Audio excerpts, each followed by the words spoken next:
ladies and gentlemen, back. Another episode 31 of Toe on the Line. With me, your boy, your homie G, Anthony, motherfucking, what's up, yo? The nerves are setting in. Iron Man week this week, on Sunday. So actually, when this comes out, I will have raced. I'm recording this on Wednesday, the 16th. So yeah, when this comes out, I will have already raced. But the nerves are real at the moment. Training this week has taken a bit of a step back, which is real nice. Yeah, it's been nice to only train for an hour at a time, not more than that. So it's been real nice. What did I do? So today's Wednesday. Monday I had just a swim. 2.5k. Did 2.9 by accident, I swear. But yeah, 2.5k. And yesterday I had a run and a trainer set. And today I had a trainer set and a swim. And then tomorrow is just a run, 10k's, only 10k's for the day. I've not done that little in so long. It's going to be fantastic. 10k's for the day. And then Friday is 1.8 in the pool. And then fucking Saturday is just, your standard pre-race day, 45-minute ride, 15-minute run. And then we're on. It's game day, motherfuckers. So very, very keen for that.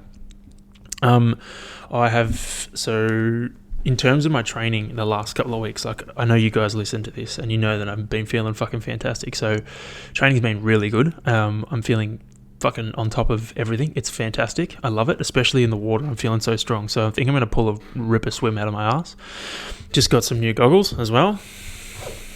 The Magic 5. I think that's what they're called. Yeah. Well, they mold to your face.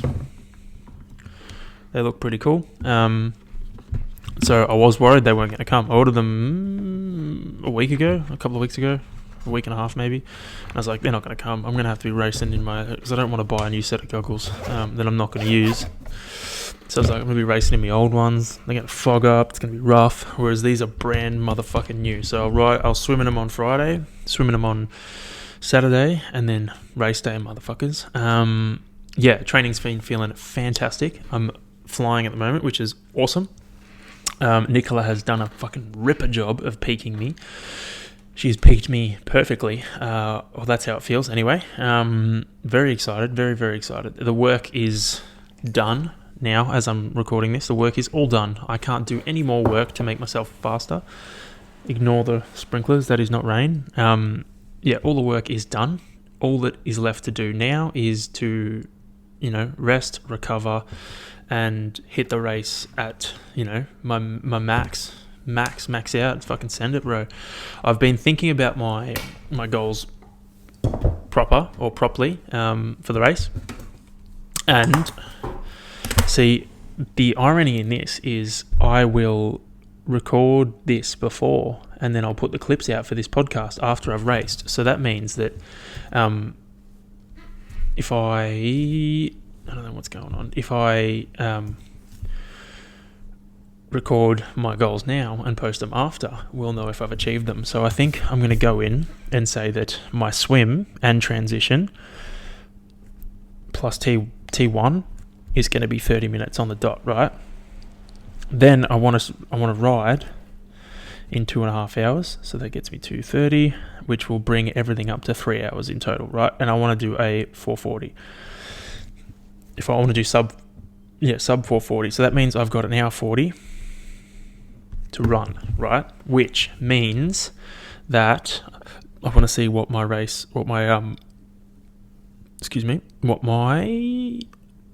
run was from last year, and that'll tell me whether I can do a 4:40 half, which I think I can. I'm pretty sure I can. I'm pretty sure I did it I'm pretty sure I did an hour 40 last year. Or close to. It's taking a while to load. Yep, hour 41. So it's doable. It is very doable. If I hit 30-minute swim in T1, which I did last year, I've just got to get my bike to 2.5 hours. If I can do my bike in 2.5 hours, which is averaging about 36k's, very doable. I've got my race wheels on, which you can probably see in the background. I don't know. I've got my race wheels on. I've spent time building my ride strength, so I'm going to be strong enough to do that, which is fucking awesome. I'm very excited, very fucking keen. So,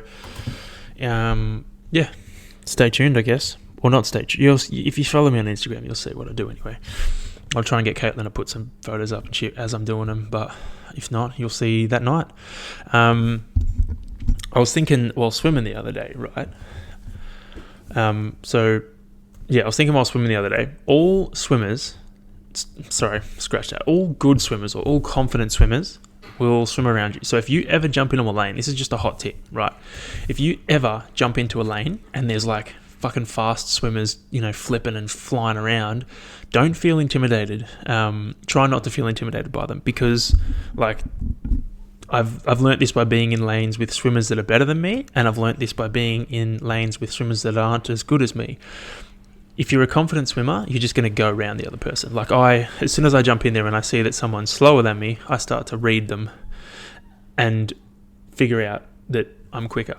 And then I'll realize when to overtake them or when to go past them. I'll start to analyze them, and people do that to me too. People that are better than me get in there like, all right, analyze, all right, I'll take him now. So don't feel intimidated. Like if you're in a lane with a confident swimmer, they'll work their way around you. It's the people that aren't confident that get angry.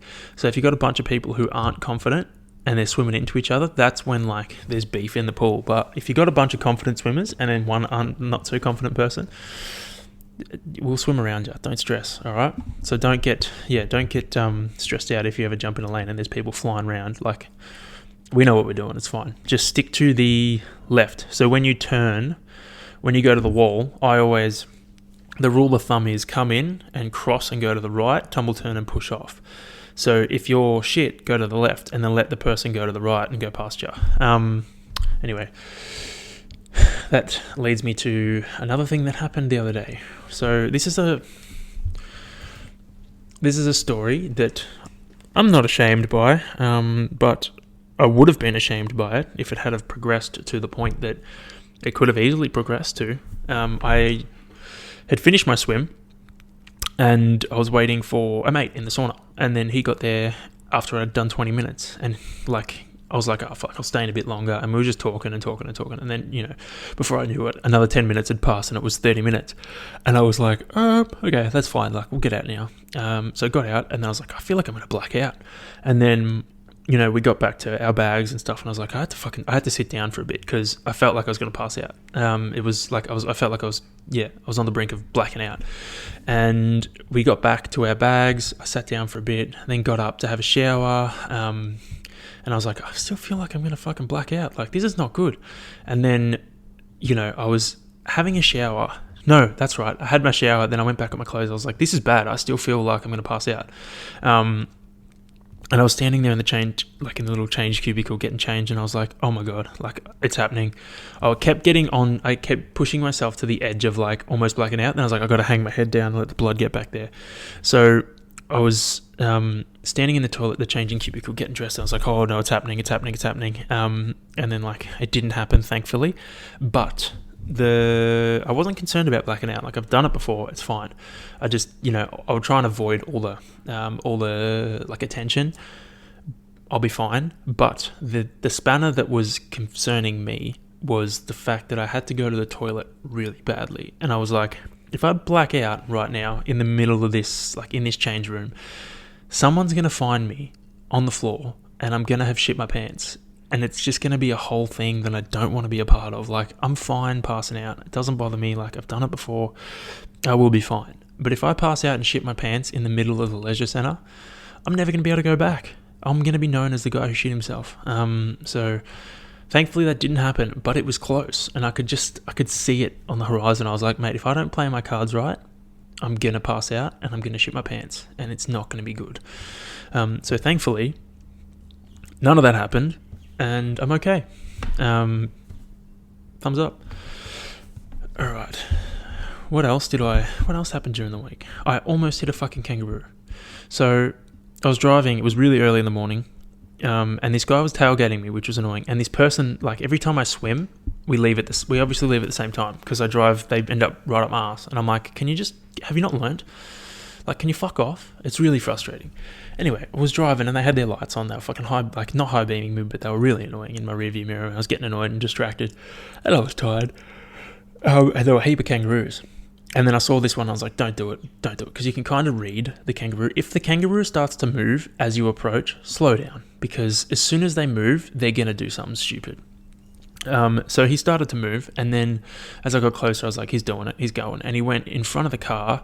Thankfully, I turned left and hit the brakes real hard, and I think his tail hit my front fender or something. I don't really know where it hit because there was no mark, and he bounced off, like he hopped away fine. So I was really worried. I was like, that could have been so much worse. Like, literally just missed taking him out completely. Just got the tip of his tail. So thankfully I didn't kill a kangaroo, because that would have been like, that would have weighed on me pretty heavily, and it would have been annoying because then my car would have been, fucked up to a certain extent. So thankfully that didn't happen, but it was so close, man. Fucking hell, you just got to be super on, especially if you drive it out this way in the morning. You got to be on, because kangaroos, mate, they don't give a shit. They'll jump out. They'll fucking kamikaze your car without even thinking twice. It makes me think, like, maybe it's initiation for the kangaroos. Maybe they got to, like, do it. They got to, like, dodge a car, and then it's like, you're an adult, hooray. You don't have to do that again. I don't know. Or maybe it's like there's severe bullying amongst kangaroos, and it's a way for them to end that. That was pretty dark. I apologise. On to more positive notes. I don't know if I mentioned this a few weeks ago, but I donated like 6 pairs of runners I took them to Athlete's Foot, which was pretty easy, but next time I'm going to give them somewhere else, because I just don't know, like, I'm skeptical. Like, I don't want someone else profiting off my secondhand shoes. I'd rather them go somewhere where they're going to get used for people who need them. Not like some company, it's like, great, let's just fucking melt these bitches down and we'll sell the rubber off. Like, no. I want them going somewhere where they're going to have an extended life, not for someone to profit off it. So I donated them like Athlete's Foot. You can go, there's a bunch of stores that take them, but next time I think I'm going to go a different route and donate them somewhere where I know that they're going to go to a good home. Yeah, cool beans. I actually Googled something the other day. So this is probably going to find this stupidly boring, but I recently changed my sheets. And I was lying there, I was like, fuck, man, it's hot as. Like, I don't know what blend my sheets are at the moment, but they were linen. And linen is so cool. Like, if you've never slept in linen sheets before, it's cooling. They are fucking awesome. Because I swapped to my normal ones and I was like, damn, son, it's fucking hot in here. Whereas my linen ones were just fucking perfect. So I think I'm going to get more linen sheets in my future. Plus, they're kind of scratchy comfy. It's weird. They're weird when you first get in. You're like, these aren't normal. But you're like, oh, no, they're actually quite nice. So I think linen is where I'm going to be going from now on. Maybe they weren't. I don't know. Pretty sure they're linen. Anyway, so there's a note here that I've written, and it literally says what makes some and then nothing. So I had a bit of a realization or a thought this week. I'm going to try and slow down a bit because I've been flying, for the first 14 minutes. Had a bit of a thought this week. Just a bunch of things are coming clearer in my head. So this note was one of them. Like, I was like, I got halfway. I had a great thought for a topic on this podcast, but I can't remember what it was. Because I was writing it, I wrote what makes some, and then something happened where I just got distracted and never went back. And I was listening to, so it all comes full circle. So just stick with me on this one, right? I was listening to a Bill Burr podcast from a couple of years ago, and he was talking to his wife. He was talking about how he was sitting with his wife, and she was like, "You've got ADHD," and he's like, "No, I fucking don't." And then, a couple of days go past, like, he's read the symptoms, he's like, whatever. And he's sitting on the couch with her, talking to her about a serious issue. Not a serious issue, but something serious and, like, heartfelt to him. And he's sitting there and, like, they're deep in conversation. And then, like, halfway through, he's like, look, there's a spider. And, like, his wife's like, see what I mean? Like, all those, this is one of the fucking, the symptoms or the thingos is of ADHD or ADD. is the fucking getting distracted midway through a conversation. And it led me to think, I was like, maybe I've got something along those lines, or like, I don't know, I feel like I do, because the exact same thing happened to me with Caitlin the night before I listened to that podcast. I was sitting there talking about, my session, my psychology sessions, and then I was probably like 2 minutes into the conversation, and I was looking up on the roof, and I was like, yeah, this and that, and serious stuff. And I was like, that looks like an alien. That shadow looks like an alien's face. And she was like, you fucking serious? Like, are we not in the middle of a serious conversation right now? And I was like, yeah, but it looks like an alien's face. And I was like, I just joined all the dots. I was like, fuck, maybe I do have a bit of that. And then, like, it dawned on me too, like, I'm really good at doing a bunch of things really quickly and, like, focusing. But I only have a short attention span, really short, on certain things too. Like, I can do a bunch of stuff, but I gotta have little breaks in between. And then there are times where I find myself, like, it's like I'm in a glitch, or I'm in what do you call it? Like an endless loop. Like, I'll be sitting there, I'll be like focusing on so many things at once that I'm doing nothing because I'm focusing on the wall, which I feel like's another symptom of it, or side effect. I don't know. Like, I get distracted easily. Like, I'll change topics rapidly. Yeah, it's pretty crazy. Like, I can focus on some things, but a lot of things is just a scramble. And I was like, maybe that's why I like organization outside of my brain, because inside my brain, it's just a lot of things like smushed around, going really fast. And I guess if you've listened to every single podcast so far, you'll probably be able to say whether I do or don't, because you would have listened to me and like, what is this fucking dude on about? He's fucking jumping topics like crazy.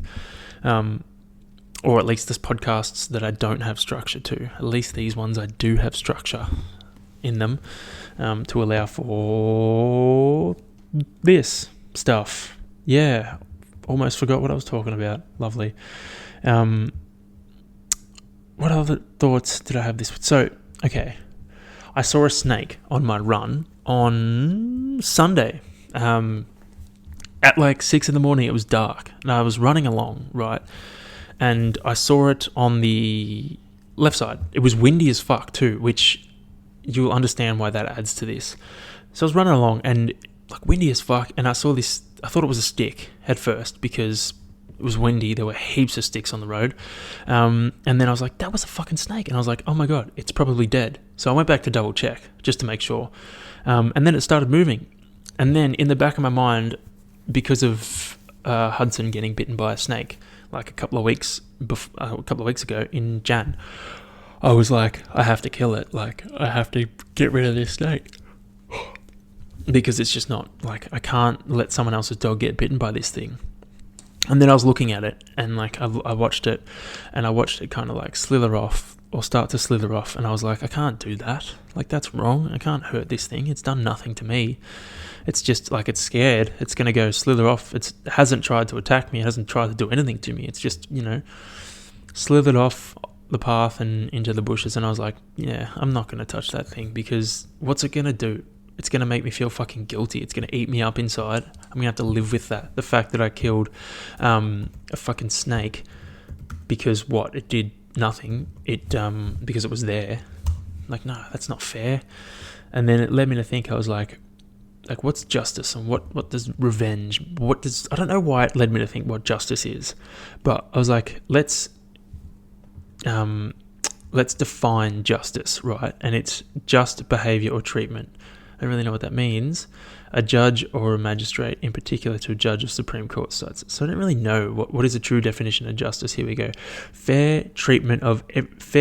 Everyone deserves justice. Okay, so if you take that definition of justice, fair treatment, everyone deserves justice, right?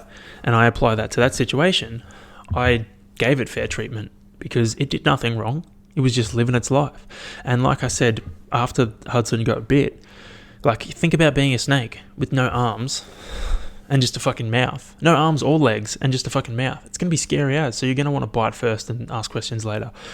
So I was like, it's in self-defense. It's not like it's attacking you. I would love to know how many snakes have actually attacked people and things, rather than just defending themselves from these things.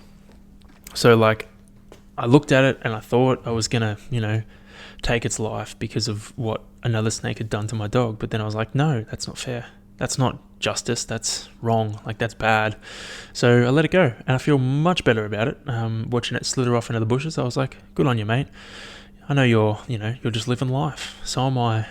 But for the rest of my run, I was very scared. Like, every stick I saw, I was like, oh, it's a fucking snake. It wasn't, but like, I was shitting myself because I didn't think they would come out that early and in the dark. I guess maybe the pavement was still warm from the day before, because it was quite warm on Saturday, but still, like, that early, it's fucking dark, dude. Don't you want the sun? Anyway, it scared the fucking shit out of me. Big time. What else did I do? Sunday, I also went and saw Jackass Forever. And, like, so, I don't know how many of you have, like, witnessed or watched Jackass in the past, but I love it. I love the Jackass boys. They're the fucking best. Watched all of them growing up, like, tried doing stunts when I was growing up, like everyone who watched Jackass did. Jackass, Nitro Circus, the Dudesons, like, all that shit. The best. And it was such a good movie. Like, I shed a tear because, like, I've watched those guys, forever, and, like, this was their last hurrah, the OG crew, like, saying goodbye to the fans, doing their last couple of stunts for the TV, for the movie. And it was just fucking, like, it was so good. It was such a good movie. Like, I can't wait till it comes out on Paramount Plus so I can watch it again. It was just sick, like, loaded with so many stunts, so many fun bits. Like, I love that kind of stuff, like the pranks kind of shit. It always makes me laugh. So I fucking loved it. But I walked into the cinema, right? I walked into the cinema to see Jackass, and given I was there a bit early, there were two other guys in there sitting completely alone. And then I walked in to sit completely alone too, because I think that they were all in the same boat as me. Like, their partner didn't want to come and see Jackass with them, so they're like, fuck it, I'll just go by myself. That's my theory. And I think a lot of dudes would have been doing that if they had if their mates weren't available to go with them or didn't want to see it, and their girlfriend didn't want to go with them. They were like, fuck it, I'll just go by myself. Sick. But on that note too, I love going to movies by myself. I find it so peaceful, and so, like, you get to enjoy the movie. Not that you don't enjoy it with other people, but, like, if I'm going to go to a movie that only I enjoy, like, for example, if a new Dragon Ball movie comes out, which it's going to, I think, March or April this year, I'll go see it by myself. Because I know Caitlin's not right into that shit, and, like, no one I really know is right into that shit, so I'm like, I'll just go see it by myself. And that way I get to sit there, not worry about, keeping someone else entertained. It's like, great, I can watch this and just enjoy the fuck out of it. So that's what I'll probably end up doing when Dragon Ball comes out. My hot tip is, I go to the Hoyts in Greensborough. I always pick 2 seats off to the side and just pick one of them, because odds are no one's going to want to sit next to you if you've booked one of the 2 seats. It might be a dick move. Like, the odds of you getting someone who's like, I want to sit next to this random person, are very slim. So that's always my play. I'll always book one of the 2 seats and just sit there and enjoy it by myself. It's the best. Oh man, I feel like I've just been talking non-stop, hey? Alright. So, I'm not going to get into the topic yet, but I'll give you a little sample. This week, episode 31, is released on the day of my Iron Man. And what I'm going to try and talk about today is the age of pleading ignorance to everything coming to an end. That's where I'm going to go with this. So, stay tuned. I'll probably get to that in like 5 minutes. I got so much information, so it's a pretty dense one. I actually did research for this one on cognitive development, because I give a shit. I was supposed to record this yesterday, but didn't, so I'm recording it today. Anyway, moving back to my notes. There's some other shit. That's right. So this week, okay. Now this is fact. This is how you can tell that crypto is becoming real. I got an email from a scammer claiming that he had spyware on my computer and that he was watching me and that he had video footage of me doing stuff that he's going to release to the internet. And he's like, if you don't transfer me 0.002 Bitcoin, I will release the video to the internet. Now, this guy sent me like 4 emails to I'm going to tell you what 002 Bitcoin is. 0.002. It's $123. No, maybe it was 0.02. Yeah, it's $1,200. Anyway, I was like, this guy sent me like 4 emails saying the same thing. And I was like, you think I'm going to believe, like, you haven't released a video yet, dude. Firstly. And secondly, he's asking for crypto. Like, that just shows that even this fucking scammers are onto this shit. If that doesn't mean that the currency's picked up and it's a real thing now, then I don't know what does. Crypto is real. Scammers are using it to claim. And maybe because it's easier to do, you don't need, like, there's no linkage. Oh, I guess there is linkage. But yeah, I was like, fuck, man, crypto's real now. These guys are asking for it. Bitcoin is a real currency. Speaking of crypto, like, I don't know if any of you, I should do an episode on it. Hey, I love it. Didn't check heaps over Christmas because it dipped.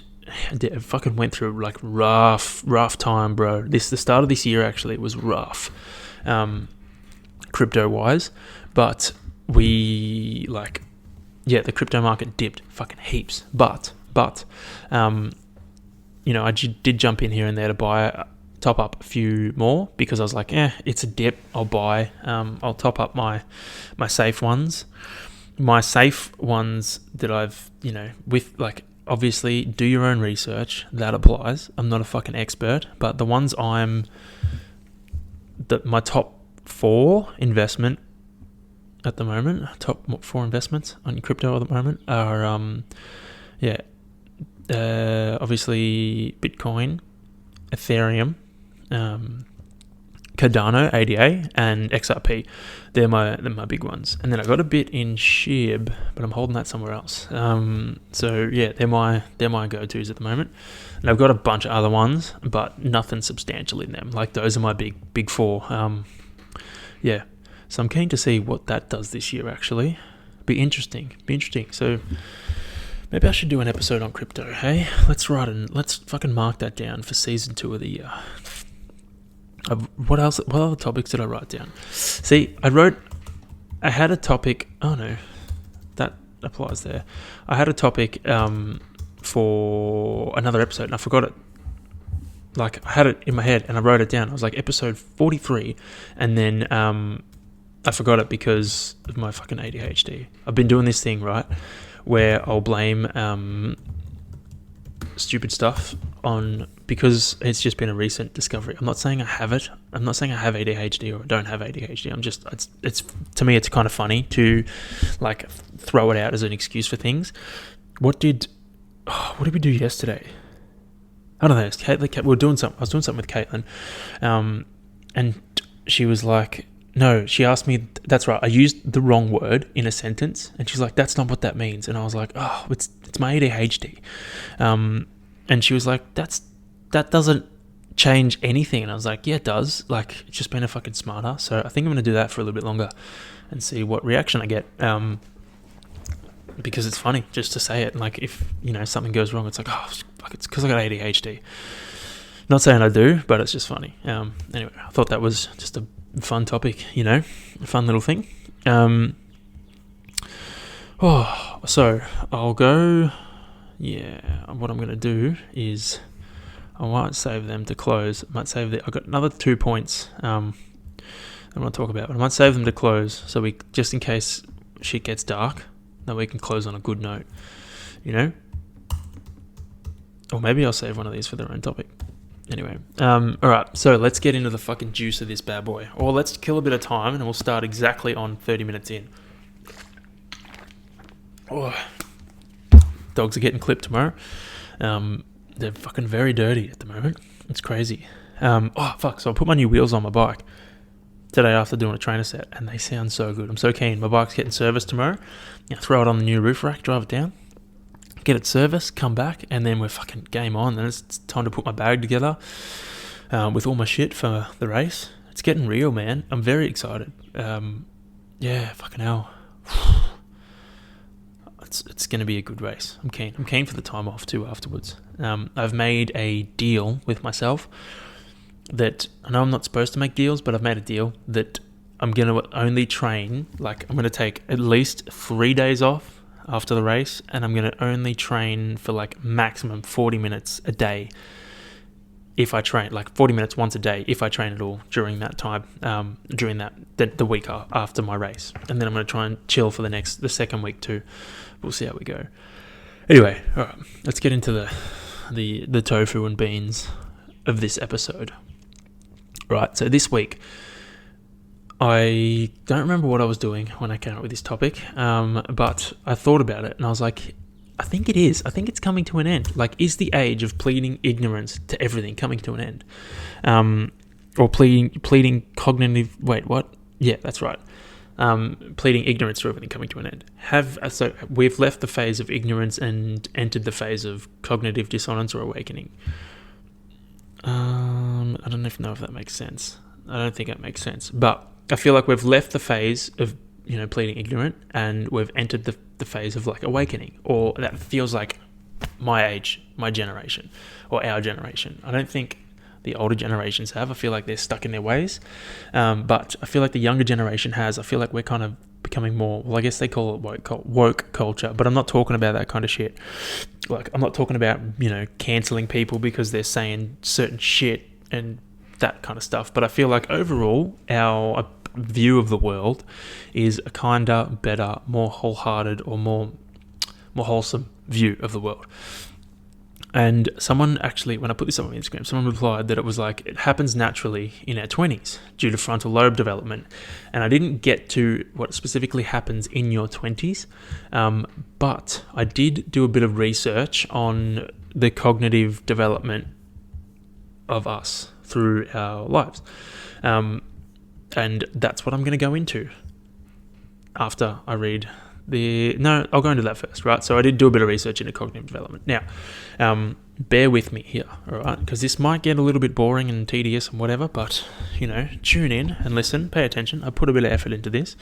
Usually I just wing the shit out of stuff, but today I didn't. I'm going to actually get new glasses as well, like reading glasses. So once my Ironman's done, I'm going to book in for them because it'll be nice to not have to squint to read shit. Anyway, on to the important stuff. So, Gene Piaget, I think that's how you spell his name.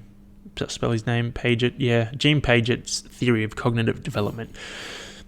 Children move through 4 stages of mental development, right? I learnt this too the other day when I was reading it. The sensory motor stage, the pre-operational stage, the concrete operational stage, and the formal operational stage, right? The sensory motor stage occurs between birth and 2 years old, right?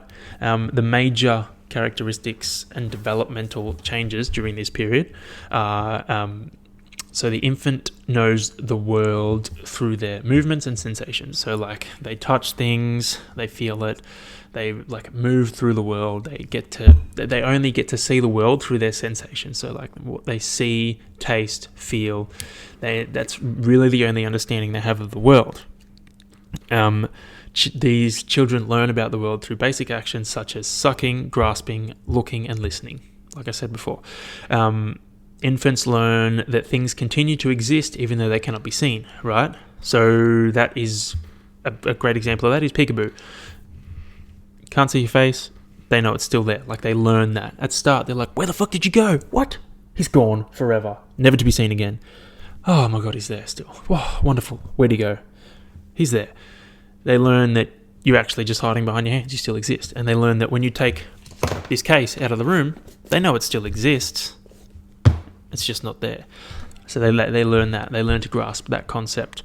They learn that they are separate beings from the objects and people around them. So they learn that, they're their own individual, or they have a basic understanding of that concept. And then they realize that their actions cause things to happen in the world around them. So if they pick up this pen, the pen moves. Just the basic concepts of living between the ages of 0 and 2. Next is the pre-operational stage. So this is all cognitive development. So you're basically piecing together who you are today through these stages of life. through these developmental stages. So pre-operational stage, this is between the ages of 2 and 7. The major characteristic developments are children begin to think symbolically and begin to use words and pictures to represent objects. This is where you learn to speak and associate pen with a pen. You associate case with a case.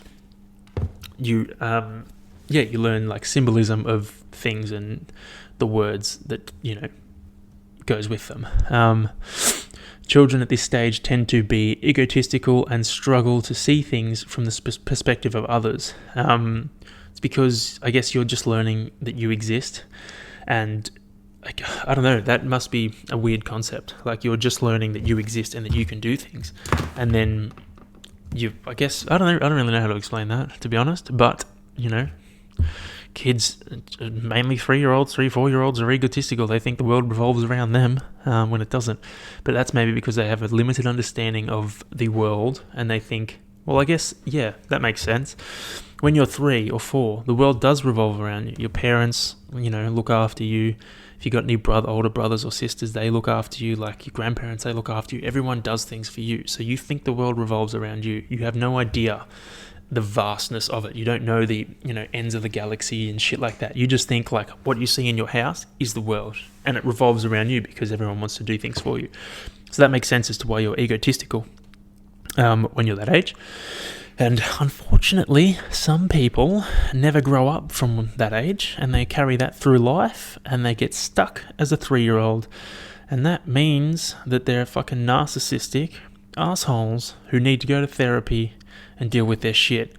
But unfortunately, some people don't realize that, and they just think that, everyone else is the problem. Not a personal issue, but, maybe it's a soft spot. Who knows? Anyway, the other major characteristic development is while they're improving with language and thinking, they are still tend to think about things in very concrete terms. So concrete terms means they think it is what it is, and there's no deviation, there's no other thought to it. So it's like, that's a pen. And you're like, but it's not really a pen, it's like a gel tip, it's a gel tip marker. And they're like, no, it's a pen. There's no deviation because a pen is a pen. They don't really have that understanding of questioning things. Or you say, this is red, and you're like, well, it's actually kind of, a little bit pinky orange. It's not really red. They don't have that. They're just like, nope, it's red. They're set in those terms. The next stage is 7 to 11. Now, during this stage, children begin to think logically about concrete events. So this means like they'll process things in a more logical way. They begin to understand the concepts of conversation, that the amount of conservation, that's it. They begin to understand the concept of conservation, right? So an example of this is that the amount of liquid in a short, wide cup is the same amount of liquid as a skinny, tall cup. That was a tongue twister, eh? In a skinny, tall cup, in a tall, skinny cup, liquid. Anyway, so they understand the concept that, looks don't always, I guess, like, I don't really know how to explain that. The example was pretty good, eh? Let's leave it at that. Their thinking becomes more logical and organized, but still very concrete. So I've written here as a note, concrete meaning learn patterns thought from parents.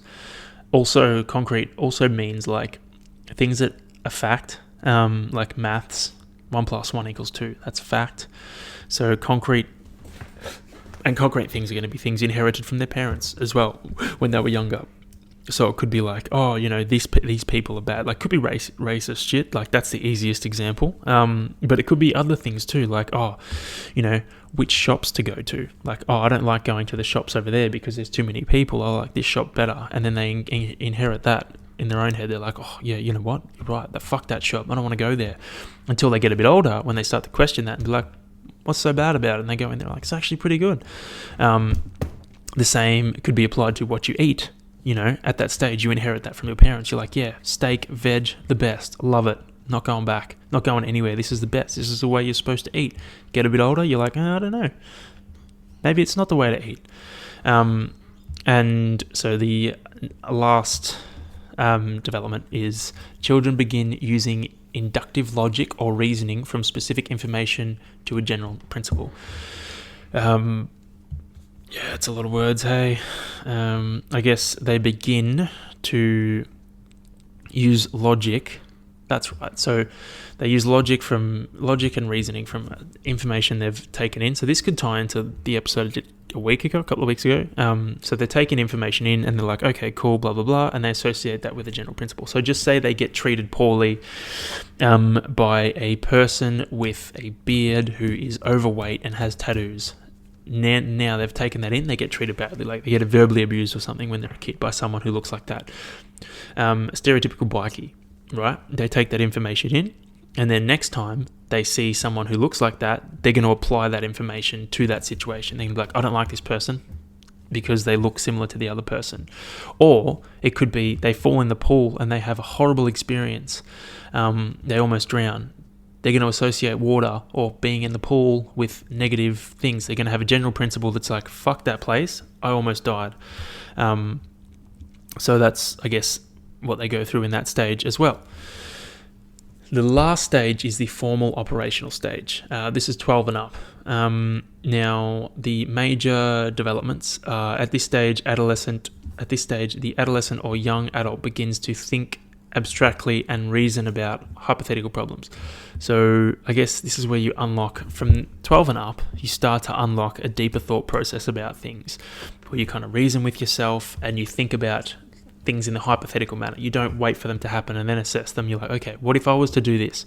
What if I was to throw this pen at the wall and had the ink clicked out? Would it make a mark or would it not make a mark? Like, you start to think about shit like that. What if I just unclicked it and then threw it at the wall? It wouldn't make a mark. Like, you start to process things properly. Abstract thought emerges. So this means like you think of things in a different way to other people and different way to what you were taught when you grew up. Like in an abstract way.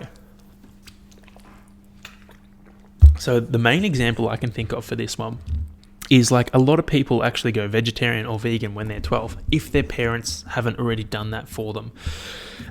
It's because they start thinking for themselves and they're like, hey, why would I love animals? Why am I eating one?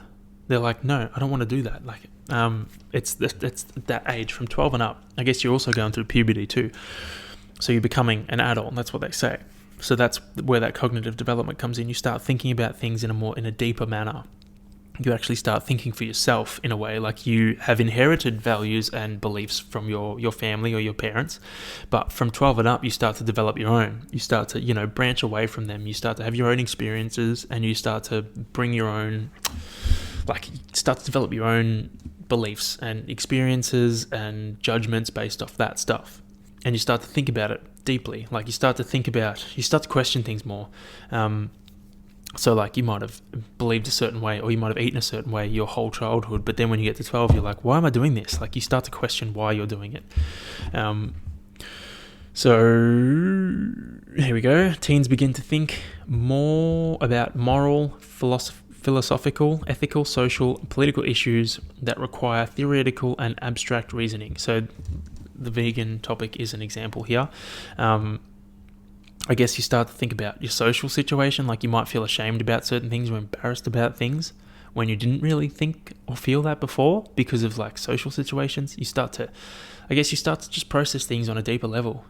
You start to analyze things. That's right. So like before you got to this age or around this age, you would just do things and things would happen and you'd be like, cool, like whatever. I don't really give a shit. Like, you don't really give a fuck before you're 10. You don't give a shit what other people think of you or say about you. Like, who cares? But now you start to think about those things and they start to play a bit more on your mind, which is why I guess when you're young, you have issues with bullying and like body image stuff like that too. That can pop up because you're impressionable and you start to think about things. And kids are assholes. And they begin to use deductive logic or reasoning from a general principle or specific information. So that could be general principle that they developed in an earlier stage because of a negative effect, negative event. So it could be like a racial thing. Like maybe your parents brought you up saying, this specific race of people are bad. And then you got to that age and you're like, oh, they're like, bad experiences. You associate bad with them. They might use, when you get to 12, you might use deductive logic and reasoning and think, hey, you know what? Maybe they're not bad. Like you start to process things on a deeper level. So they're the 4 stages, right? I didn't get to like the what happens in your 20s. I couldn't really nail that down. But from what I gather is 12 and up, you're going to be constantly developing. When does your brain fully develop? Here we go. That's a good question that I'll answer right now. When does your brain fully develop? Here we go. 25. There you go. So my brain's fully developed. Holy fuck. We're in fucking bit of strife then, aren't we, mate? Fucking hell. So 25 is when your brain fully develops. So from 12 and 25, you're slowly, developing. And I guess you're building skills, questioning things. But to relate it back to the question of the day, or the topic of this podcast, is the age of pleading ignorance or everything coming to an end? I guess maybe not. Because I'm in that age bracket now where my brain is reaching full development. And maybe that's just me reaching that stage. Maybe everyone who's come before me has had that same experience. They've got to their 20s and they're 25 and they're like, fuck man, all these old people suck. But maybe it's just that, because you get to 25 or around that mark and your brain develops completely, and then you've like kind of solidified your beliefs and you've solidified your understanding and opening up of your mind. And then you kind of get older and older and older and you kind of hold that. So like you've been developing on an upward trend, and then you get to that age and you're like, cool, you don't really change much after that. Maybe that's what it is. And that, I've seen so many things change over the last couple of years because I'm in that age group, and now it's just going to flatten out from here on. I hope not, but maybe that's why. But yeah, I'd like to think so. Anyway, Piagets also had some other core concepts and ideas that he introduced as other factors that help influence children to learn and grow. So schemas is described as both mental and physical actions involved in understanding and knowing. Schemas are categories of knowledge that help us interpret and understand the world. A schema includes both a category of knowledge and the process of obtaining that knowledge. So, for example, a children may have a schema about a type of animal, such as a dog. If the child's sole experience has been with small dogs, a child might believe that all dogs are small, furry, and have 4 legs. Suppose that child encounters an enormous dog. That child will take in this new information, modifying its previously existing schema to include the new observations. Assimilation, the process of taking in new information into our already existing schema, is called assimilation. The process is somewhat subjective because we tend to modify experiences and information slightly to fit with our pre-existing beliefs. In the example above, seeing a dog and labeling it dog is a case of assimilating the animal to the child's dog schema. The next one is accommodation. Another part of adaptation involves altering our existing schemas in the light of new information. A process known as accommodation involves modifying existing schemas or ideas as a result of new information or experience. New schemas may also be developed in this process. So it's kind of similar to assimilation. And then equilibration. Piaget believed that all children try to strike a balance between assimilation and accommodation, which is achieved through a mechanism Piaget called equilibration. As children progress through the stages of cognitive development, it is important to maintain a balance between applying previous knowledge, assimilation, and changing behavior to account for new knowledge, accommodation. Right. Equilibration helps explain how children can move from one stage through to the next. So, basically, the difference between assimilation and accommodation. Assimilation is associating a new experience with an old schema. So like seeing a dog, you're like, I know that's a dog because I've learned that's a dog in the past. But the accommodation is, I know that's a dog, but it's a big dog. So now you're accommodating. So you're adding the fact that there's a big dog, or dogs can get bigger. You're adding that to the schema. whereas before you only thought dogs were small. Anyway, so back to the main question, main topic, right? Is the age of pleading ignorance to everything coming to an end? Now, I think for me, the exception of veganism and the slaughter of animals is obviously a loophole here, because I feel like people aren't. I feel like there's more and more people that are accepting that and acknowledging that that's a thing and that it's bad. But overall, I just don't think that people are accepting it as much as they should, or opening their eyes to it as much as they should.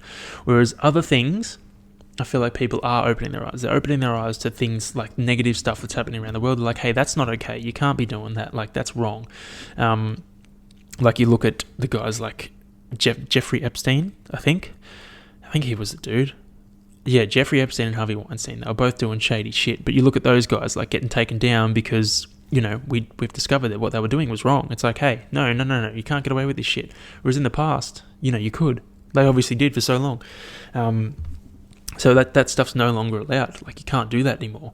And I think that's a sign of an awakening of like, hey, no, this is wrong. Like, racism is another big thing. Like, I feel like, although it's still bad, it's getting better because of, like, you know, we're becoming more woke, but our eyes are opening to like these things. It's like, hey, there's no fucking problem here. Like, we're all people. Get over it. Who the fuck cares if someone has darker skin or speaks a different language to you? Like, who fucking gives a shit? You're all people. You're all going through life on this fucking massive rock. You're all having different experiences.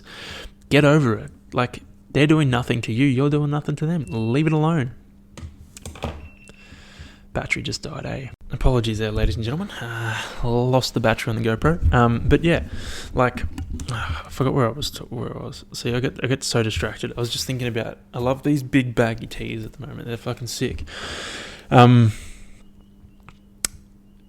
Yeah, our eyes are slowly being opened up. I feel like whether it's just this generation or whether it's everyone in the world, I feel like our eyes are slowly being opened up to like what's bad, what's good, and we're open. I feel like we're more open-minded with everything. And like, yeah, don't get me wrong, there are still people that are fucking stubborn as shit and don't want to open their minds. But you know what? I feel like overall we are more open-minded. And then I had a good point to this as to why that might be the case. While I was like thinking about it, and I think it might be because the accessibility of that technology has made like possible. Like, we can see through the bullshit. Like, years ago, you could get away with so much stuff because it just wasn't there. We couldn't see it. But now, like, police brutality, that kind of shit over in the US, like, it's probably been going on for fucking ages. Like, ages. But now, because people can video shit wherever they are, you can't get away with it because someone just whips out their phone and starts videoing it. So I think through technology, and I feel like we're just becoming more open-minded as people, that's how we're able to actually, you know, progress and open our minds and see things for what they are and actually question things and not be afraid to question things. I guess that's the negative to this whole cancel culture wokeness thing, is like, we're becoming more open-minded and we're becoming more like awake or woke, but the negative effect of all this is people are scared to question shit now because it's like, hey, what if I get cancelled? Like, am I allowed to ask this question? Like, I don't really know. And then you're like, fuck it, I won't ask it. And then you just shut up. Like, that's not the way forward. The way forward is like allowing for people to say what they want to say, listening to them. And if they say shit wrong, like, correct them.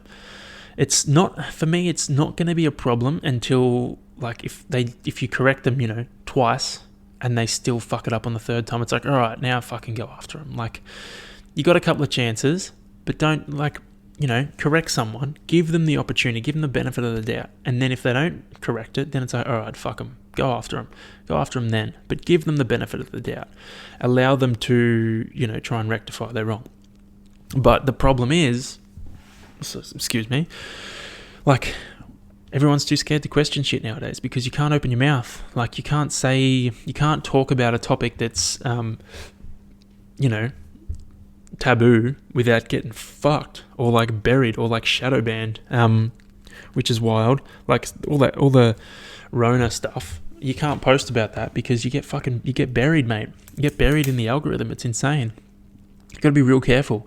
Like, not that this is relevant at all, but I've been noticing every time I share a reel to my story from my podcast page, my views just fucking decimate. They just die in the absolute arse. It's insane. Like, almost get cut in a third or like a quarter. It's ridiculous. Like, they go down to a quarter of what they should be at, which is like, I don't know why it happens, but it does. So, not that that's relevant, but we're here now. But yeah, I think, technology plays a part, but I think overall we are progressing on an upward trend. Like, we are getting better at this shit. It's hard, man. It's hard because the people before us, like, we were savages. We were fucking savages, and we slowly got better, but then we fucked up along the way too. Like, it would have been way better if everyone was like at the start, hey, we're all the same. Let's just hang out.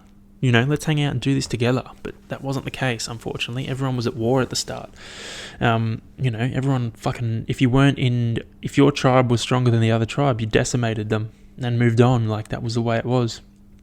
And that's kind of the way that's what we're trying to get away from now, is, you see yourself as, you get real tribal and you're like, no, fuck these guys. Like, even now, the woke culture versus the people who want to speak their minds and still speak about stuff. It's like, it's a very tribal relationship. It's like, no, fuck these guys. No, fuck these guys. Well, why can't you meet in the middle? Why can't you agree that, like, woke culture is right on certain things? Like, you shouldn't say things a certain way. You should be cautious of what you say. Like, you should be, you should approach things in the right way. But at the same time, you can't limit what people say. Like, you should be able to say what you want. That's why I have so much respect for stand-up comics, because they're one of the few group of people that are actually able to speak their mind today. And it's fucking awesome. I love it. I love saying fucked up shit. But, I got to be careful. You got to pick your crowd. You got to pick your crowd these days. Because if you say fucked up shit to the wrong people, mate, good luck. You're, get a mouthful or an earful. Get a mouthful of bullshit. I like talking shit. I'm all for talking shit, but I respect people and I respect their wishes. So if someone says to me, hey, don't talk about that stuff around me, it makes me uncomfortable, you know what? I'm going to listen. I'm not going to fucking disrespect them, because I would want the same respect shown to me. But yeah, like, I don't know if I gave a resolution to the question. Like, is the age of pleading ignorance to everything coming to an end? I don't think it's coming to an end, but I think we're getting better. Like, I think more and more people are learning about things, and I think education is a big thing too. Like, I was talking about this with someone, I don't know who it was anyway, but I was talking about this with someone, and like, I feel like education is a massive thing when it comes to, ignorance about certain topics. And I think, like, just think about it. Have you ever met anyone who's a smart, like an educated, smart person, and they're still racist? Probably not. Like, racist people are fucking dumb because it's a dumb thing to have. Like, it's a dumb thing to be fucking mad about. Don't you reckon? Like, just think about it. Like, I feel like education is the way out of this. That's if we can avoid all these, like, I'm going to say it, like, I feel like dumb people have more babies than smart people, which, like, no offense to anyone, like, I feel like I pissed off a few people by saying that, but I feel like the smart people are like, a bit more cautious about things, whereas the dumb people are like, baby, baby, baby, and then those babies aren't. Those babies generally grow up in a less than healthy environment, and then they fuck the world up even more, whereas the smart people trying to make a difference are out there trying to make a difference, while those guys are out there fucking it up. Anyway, so I reckon that's enough on that today. I'm getting a bit revved up, hey. Anyway, I'll save that one for an actual topic. I don't want to burn it, as they say. Don't want to burn my material. I will say this. Right, so to end on a topic, to end on a positive note, this may or may not be something that I would like to turn into a bit. So Caitlin and I were driving the other day, workshopping it. We drove past one of those fire danger signs. So you know the ones where they say like what the fire danger is of the day or the week or whatever, whether you can light a fire or not. and it's electronic. Do you remember the days when they were like wooden or analog? You had to go and change the dial yourself with a padlock. Like the fireys had to go down there, unlock the padlock, and change the arrow from low to like very high or extremely high or fucking, danger. And it got me thinking. I was like, for them to bring in the electronic boards, solar powered electronic boards, it must have been a pretty labor intensive job. Like for them to be like, hey, can we fucking get, a subsidy here that we can put up a fucking electric fire warning board that we can change remotely? Because it's becoming really hard to go and change all these fucking signs. And then it got me thinking even further. What if it was Steve's job to change the arrow on the fire danger board on his way into the fire station, right? Just say there's a massive bushfire and it's Steve's job to change it on his way in. He's like, it's very high. Like it was on medium and there's a fucking raging fire. He's got to change it to high. And on his way in, he forgot. And he got to the fire station. Everyone's pulling on their gear, getting ready to go and fight this fire. And then fucking Frank goes, Steve, did you change the board? And he's like, oh, fuck. I knew there was something I forgot. Fuck it hell. And then Frank's like, all right, boys, we got to fucking take a detour on the way to fight this fire. We got to go change the board first, and then we can go and do it. Just so everyone's aware that it's a total fire ban today. No fires allowed. So on their way to change the board, they get there, right? They're changing it. And unbeknownst to them, the fire's like right around the corner. Fucking raging. They finally change it, and due to this delay of them being there, they unfortunately they all perish in the flames. I feel like if I was to say that story again, I would say they get there, they change the board, they all died. Just drop that bomb on you. Pretty glim, isn't it? Yeah. Got to work on the delivery on that one. But anyway, you win some and you lose some. There was another story too that I wanted to actually tell. I'll save that too. Anyway, we're at about an hour, so I reckon I'll wrap this motherfucker up. Hope you guys enjoyed this episode. I got a bit ranty there towards the end. See what I mean? Like, even I'm feeling bad about talking about things that I should be able to talk about, when in reality it's like, that's my view on things. That's my view on it, the topic. I think dumb people, or not dumb people, but uneducated people tend to have fucking more kids more often than educated people. And then those kids grow up in a fucked up family situation, and then those kids end up just as fucked up as their parents if they don't get help. I think that's a real fucking problem. I think that's a real problem. Like, change my mind. If you can change my mind, I'll be fucking wrapped. I'm not closed off to that, but fucking change it, do it, and I'll be wrapped. Like, that's why I admire what Jewel, the singer, is doing with she's trying to bring into English classes the education of childhood trauma and problems and dealing with them at that age, as opposed to dealing with them when you're an adult, when it's too late. Like, I admire that, because that's true. Like, there are so many young kids growing up that are growing up from fucked up childhood or fucked up families that end up going through their shit later in life, and it fucks them. It ruins everything. Well, it doesn't ruin everything, but it makes it a lot harder. Like, I'm realizing that now, mate. I'm dealing with, my own shit, which one day I will do a fucking podcast, or I'll write a book. I've been taking notes every appointment, so I'll have a fucking good log. I'm going through my own shit at the moment.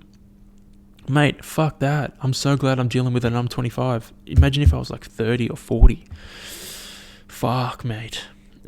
So, like, I feel like we should be able to talk about things and not have to shut up. Like, for me, bringing up that point there, I should be able to talk about it. And if you disagree with me, then tell me. Like, I put up a post a few years ago about, it's still on my Instagram if you want to scroll back far enough, about Bonds or Nike selling, or they had an obese figure model for their exercise gear, and like, I ripped it apart. I was like, they're promoting people being overweight. I don't like it. Fuck that.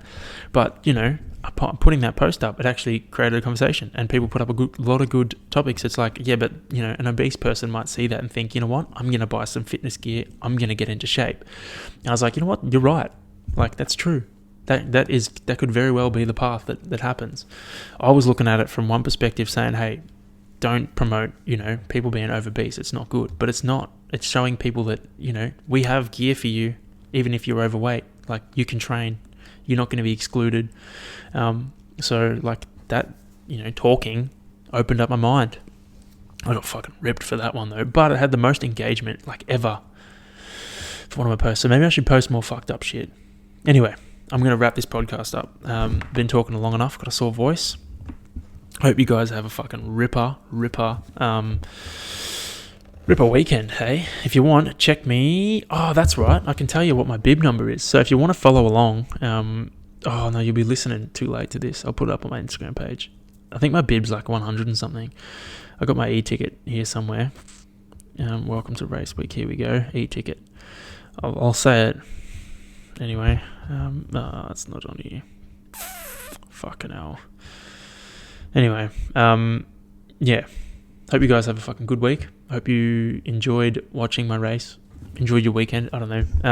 And I'll speak to you next week. Happy days, guys. Happy days.